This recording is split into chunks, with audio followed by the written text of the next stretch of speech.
Everyone welcome back to my channel milk made chapati. So నార్మల్గా చపాతీ చేయటం కాల్చడం అంతా రెగ్యులరే.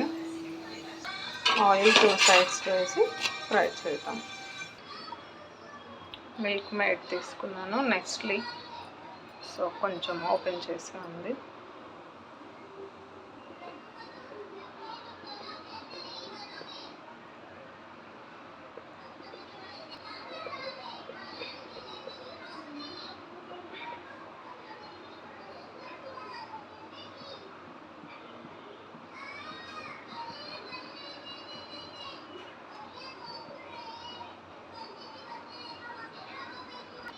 మొత్తం మిల్క్ మేడ్ వేసాము. ఈ చపాతీని వేడిగా ఉన్నప్పుడే మిల్క్ మేడ్ వేసి మొత్తం రోల్ చేయాలి.